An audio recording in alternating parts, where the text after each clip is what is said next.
पति और पत्नी दोनों में किसको आज्ञाकारी होना चाहिए? है ना। ऐसे तो देखिए, दोनों एक सिक्का के दो पहलू हैं, लेकिन जितना हम समझते हैं कि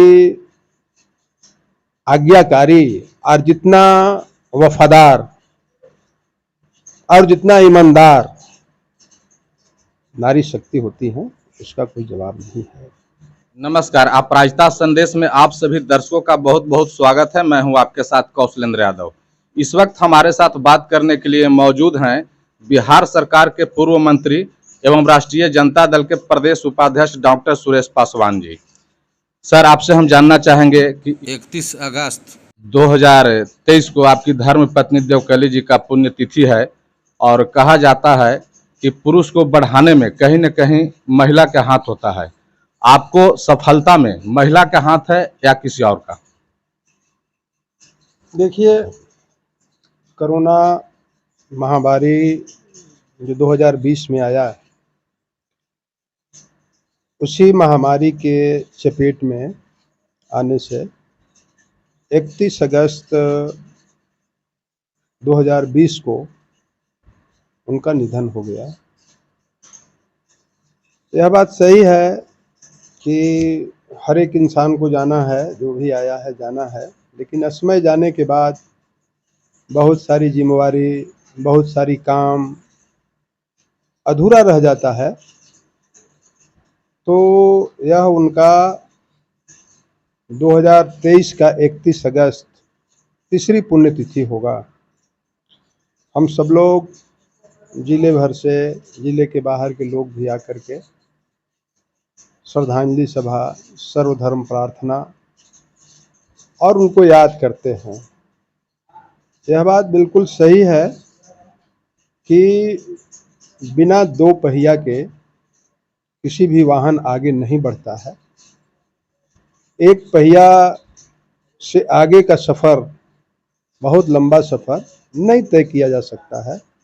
इसलिए यह बात बिल्कुल सर्वविदित है और सत्य है कि अर्धांगिनी का, पत्नी का संपूर्ण जीवन में अमूल्य योगदान होता है। चाहे वह घर गृहस्थी का सवाल हो, चाहे वह राजकाज का सवाल हो, चाहे वह व्यापार पेशा का सवाल हो, चाहे वह और भी जितने तरह के भी कार्य होते हैं, निश्चित रूप से उनका परामर्श, उनका राय और उनका अमूल्य योगदान उसमें बड़ा निर्णायक भी होता है और कामयाबी भी उससे आदमी को प्राप्त होता है। और सच मामले में हम तो बिल्कुल गांव से, और गांव भी सुदूर गांव, जहां कोई आवागमन का रास्ता नहीं, यहाँ से जहां हम बैठे हैं औरंगाबाद जिला मुख्यालय में 60 किलोमीटर की दूरी पर मेरा गांव है। न कोई रास्ता था, न आवागमन का साधन था।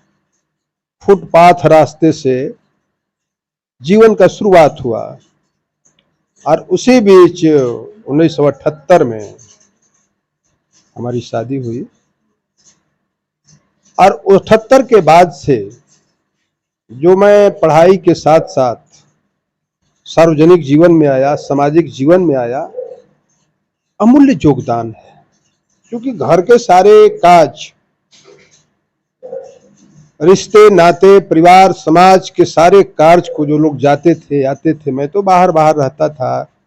84-85 तक पढ़ाई के क्रम में मैं बाहर रहा, समय समय पर आना जाना होता था, लेकिन पूरा घर गृहस्थी, परिवार का जिम्मा संभालने का, बच्चों का लालन पालन पोषण, उसी क्रम में सारे चीज़ों को जो संभाली हैं। आज वह सब कुछ याद जब आता है तो लगता है कि वाकई में जो कहा गया है कि योगदान जो नारी शक्ति का होता है उसको कोई चुका नहीं सकता है।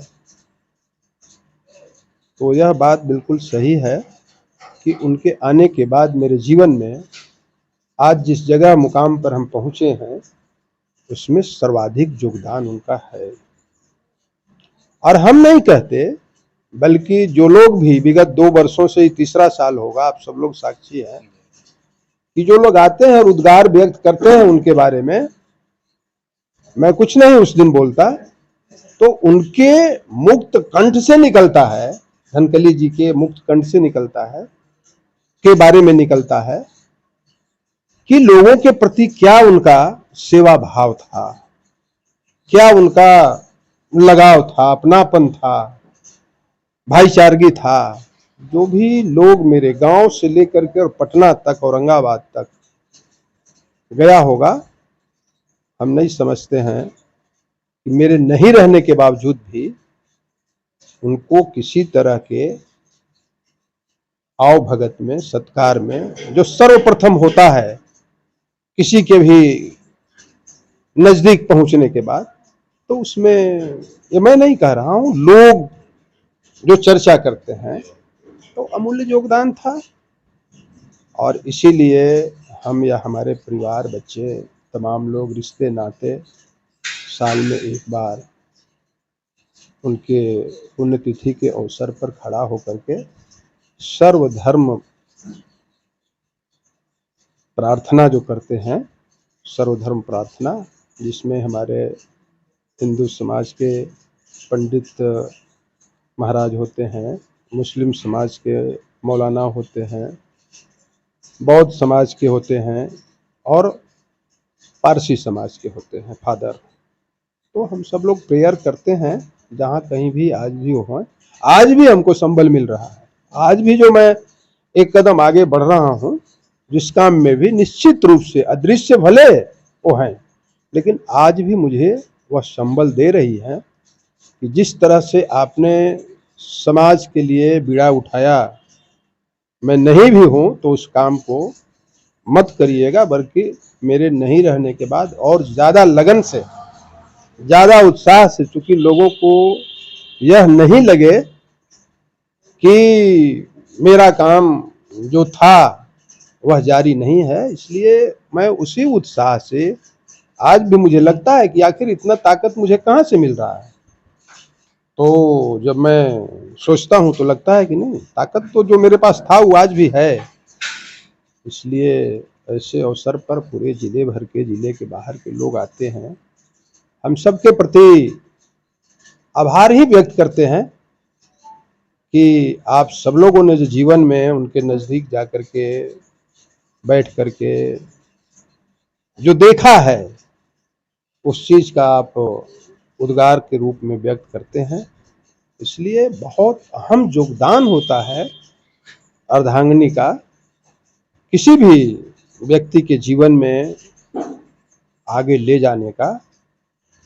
सर, आपसे मेरा अगला सवाल होगा कि पति और पत्नी दोनों में किसको आज्ञाकारी होना चाहिए?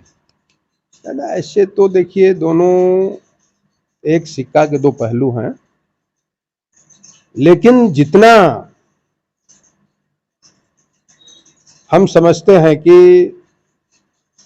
आज्ञाकारी और जितना वफादार और जितना ईमानदार नारी शक्ति होती है, उसका कोई जवाब नहीं है। और ऐसे एक सिक्का के दोनों पहलू हैं, है ना, लेकिन उसका कोई जोड़ नहीं है आज्ञाकारिता में, ईमानदारी में, वफादारी में, डेडिकेशन में, विश्वसनीयता में। तो इसमें तो मैं निश्चित रूप से कहूंगा कि हर नारी के अंदर में जो एक ऑनेस्टी होता है, अनुशासन होता है, शायद हम लोगों को भी उतना करना चाहिए। आपसे मेरा जाते जाते आखिरी सवाल होगा, जो पति पत्नी को गुलाम समझते हैं या जो पत्नी जॉब करती है, जैसा कि हम लोग ग्राउंड रिपोर्टिंग करते हैं तो बहुत जगह सुनने को मिलता है कि जो पत्नी जॉब करती है वो अपने पति को गुलाम समझती है, या जो पति पत्नी को गुलाम समझते हैं, उनके लिए आपका क्या संदेश है? बिल्कुल ऐसा भाव कभी भी नहीं आना चाहिए।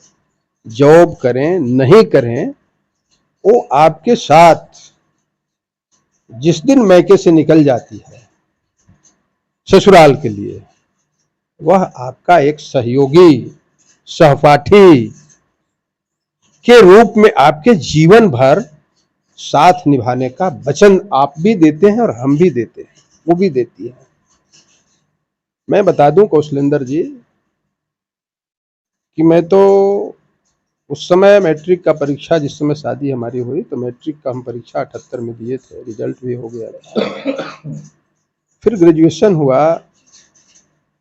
मैंने एमए भी किया, पीएचडी भी किया, लॉ भी किया। हमारी पत्नी पढ़ी लिखी नहीं थी, दूसरा तीसरा क्लास तक ज्यादा से ज्यादा, लेकिन कभी ऐसा नहीं लगा कि मैं लॉ ग्रेजुएट हूं, पीएचडी हूं, कॉलेजिएट हूं।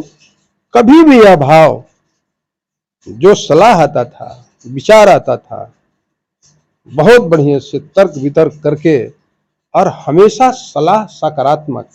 इसलिए बिल्कुल हीन भावना को तो हम संदेश देना चाहेंगे, निकाल देना चाहिए। एकदम बराबरी का दर्जा, जरा सा भी 19-20 नहीं, हम तो बल्कि 20 मानते हैं कि 20 होना चाहिए। कभी कभी हमें लोग जो है उतना डेडिकेशन, जो अनुशासन होना चाहिए, उतना नहीं कर पाते हैं, चाप चढ़ाते हैं। ऐसा नहीं होना चाहिए। एकदम फ्रीडम, आजादी और पूरी छूट होना चाहिए उनको अपने बात रखने का, काम करने का, और उनके जो विचार आए उसको अमल करने का भी। इसलिए संदेश ही नहीं बल्कि सब लोगों को अमल करना चाहिए कि वो बराबर के, उसमें हम बड़े हैं छोटे हैं सो नहीं, बराबर के, रत्ती भर भी कम बेसी भाव मर्यादा इज्जत प्रतिष्ठा का कहीं गुंजाइश नहीं है। आज जिस तरह से सुनते हैं, नौकरी में हो गया तो ऐसे हो गया, पति हो गया तो ऐसे कर दिया, पत्नी हो गया तो ऐसे कर दिया। नहीं नहीं, अरे वो तो एक ड्यूटी है। वह यदि हम आज एमएलए हैं, मिनिस्टर हैं, हमारी सामाजिक ड्यूटी है, लेकिन जो घर गृहस्थी का पारिवारिक ड्यूटी है वो समान है। वहां पे हम कोई न मिनिस्टर है, न कोई एमएलए है, न कलेक्टर है, न कोई बड़े ये हैं। वहां पे जो घर गृहस्थी का जो रिलेशन है, उसमें कहीं कोई को बढ़ छोट कहते अपराध, एकदम सम बराबरी का, किसी तरह का भी बोझ नहीं समझना चाहिए और न बोझ बनना चाहिए, ये संदेश है। तो ऐसे में हम समझते हैं कि लोगों को जो है ऊंचे भाव से एकदम हृदय को बड़ा करते हुए स्थान देना चाहिए। और निश्चित रूप से उससे कहीं नुकसान नहीं होता है, उससे आपका भी, हमारा भी, पुरुष समाज का भी मर्यादा जो है ऊंचा होता है, बढ़ता है। अपराजिता संदेश को समय देने के लिए आपको बहुत बहुत धन्यवाद। ऐसे खबरों के लिए बने रहें अपराजिता संदेश के साथ।